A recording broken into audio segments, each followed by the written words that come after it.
Hi. What I'm going to do is take apart this toy and see how it works. So this is kind of a little gun-shaped toy. And what you do is you have these plastic propellers that you put on the end and you twist it. You keep twisting. And eventually, you've twisted enough, and pull the trigger, and they fly off. Let's try that again.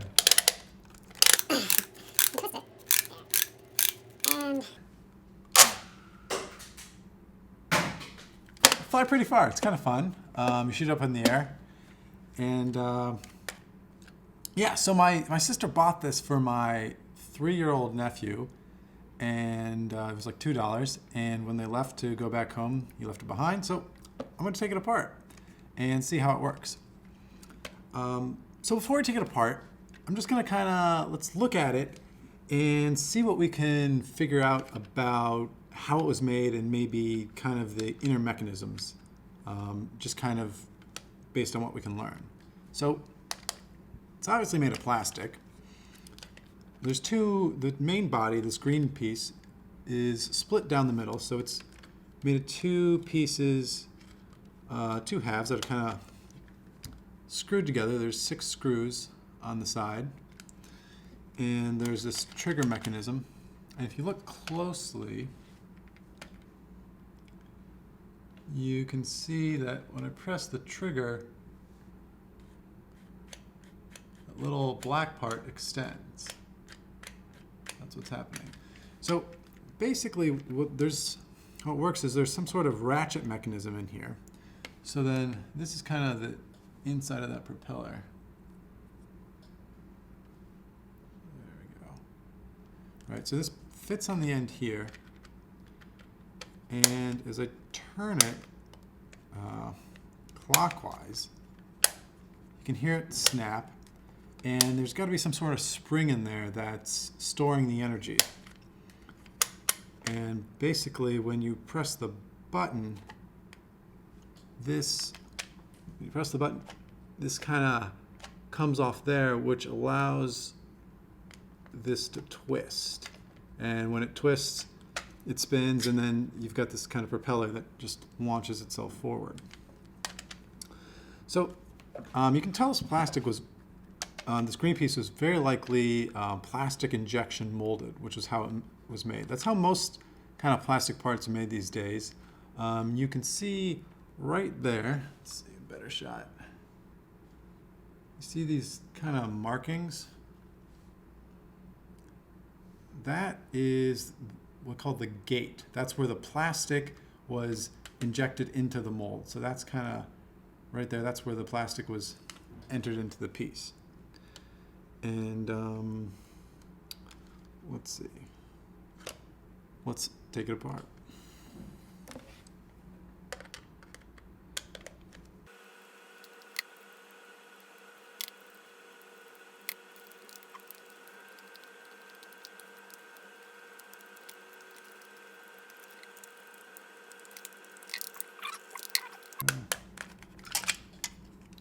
Okay. All right, so that's on the inside. So let's look at the boring half first. Still pretty cool. So let's see what you can see. You can see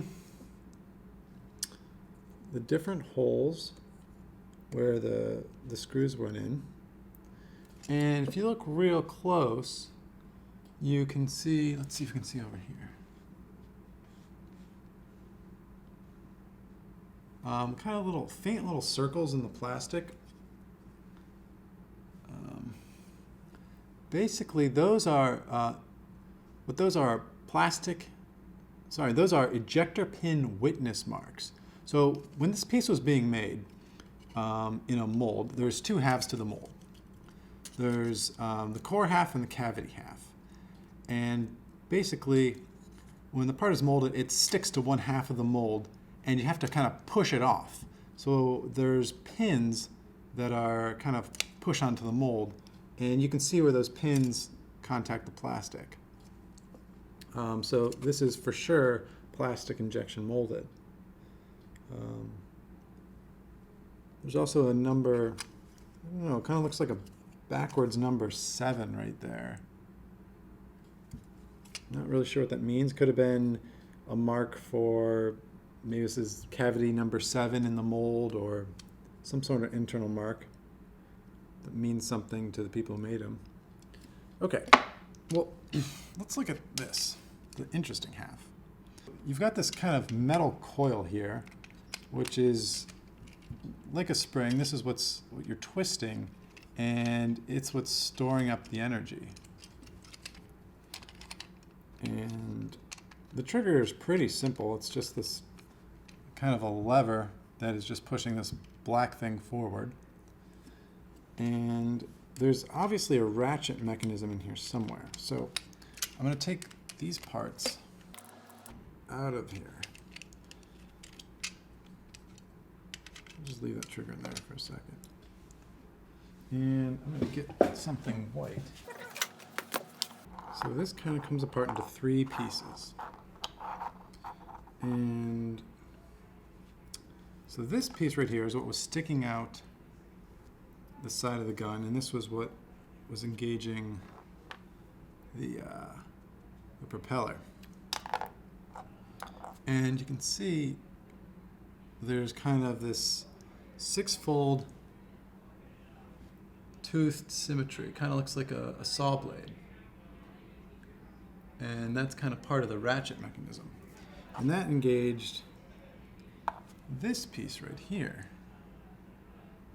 And let's see if you put it up against the light. It looks a little easier to see. So this is real interesting. So it's got this, so it's a square piece, and it's square just so it could fit into this little holder here without turning. So that's kind of why the outside is square. And then it's got this circular hole in the middle, and that's so this rod can fit through it right there. And then it's got these 3 arms, and because the plastic is flexible, they're kind of springy. So this is kind of how the ratchet mechanism works. So you turn one way, it's stuck. And then turn it the other way, the teeth push the 3 arms of the black piece in, and then when they turn enough, they snap back out, and you can't turn it the other way.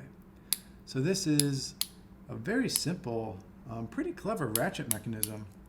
And obviously, because these parts are made of plastic and injection molded, they can be made really cheaply if you make a lot of them.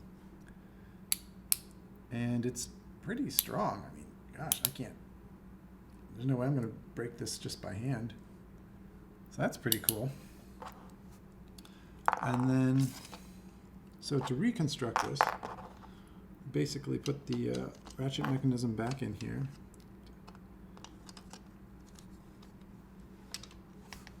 And then through the rod through that hole. And the end of this coil has a little hole on it. And this hole looks like it gets stuck on one of these kind of support pieces, which is going to keep it in place when it turns. So basically what's going to look like is kind of trying to hold everything in place so you can see what's going on. Let's see, we'll use this to turn it. Will this work?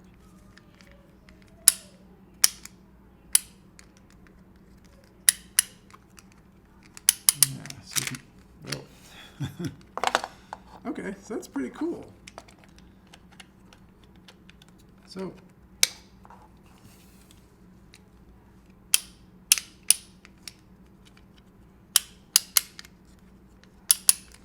basically just kind of winding up this coil.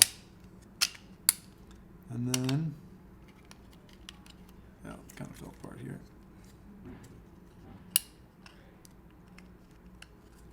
And then when we press this trigger,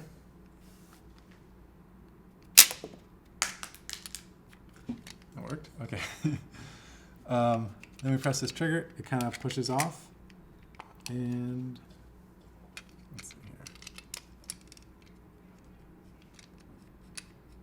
Kind of works like that. So real simple, but pretty clever. Pretty clever. Yeah, and all these parts are pretty cheap to make. The plastic, once you've got the mold, it's not hard. It's they make hundreds of thousands of them pretty fast. And then you've got this coil, which is just kind of a wound piece of wire, which is not really expensive. And it's pretty cheap to make springs, and that's essentially what this is. It's just kind of a wound spring. And you can tell it kind of looks kind of messed up. You know, it's not like you'd expect it to be all kind of nice. Like, it's nice up here, but maybe not down here. Maybe it was all nice to begin with, but you know, after some uses, it just kind of got twisted up. But it doesn't really matter. It still works pretty fine, and since most people aren't going to open up these toys anyway, don't need to look at them. What other kind of interesting thing I noticed about this gun is, see, on one side it's got this sticker that says Twister. On the other side, it doesn't have a sticker, even though it's got a place for it. And that's obviously just kind of a marketing thing, I imagine, because when this was sold in the stores, it was probably in a package, and you could only see this face, so there's no point putting a sticker here. And this sticker cost, I don't know, a fraction of a penny, and maybe, you know, some labor to put that sticker on. And even if it saved you 1 cent to not put the sticker on, if you make, you know, 100,000 of these, it saves you $1,000. So that's probably something that someone definitely thought about. So, all right, that was me taking apart this gun. That was kind of fun. Thanks. Everyone, just got my new Halo laser scorpion battle tape. Really excited about it. And I just want to show you guys a couple things about it before we start. So, let's turn it on here. And turn on the remote. As you can hear, remote makes some really cool engine noise. Lots of cool stuff about it. Really. You can turn the turret. Just lots of neat stuff. All the dust detailing, like it is just in the game, really. All the decals. Everything about it, really. It's got some really neat lights up front. Laser features, and I just want to show this turret again. I mean,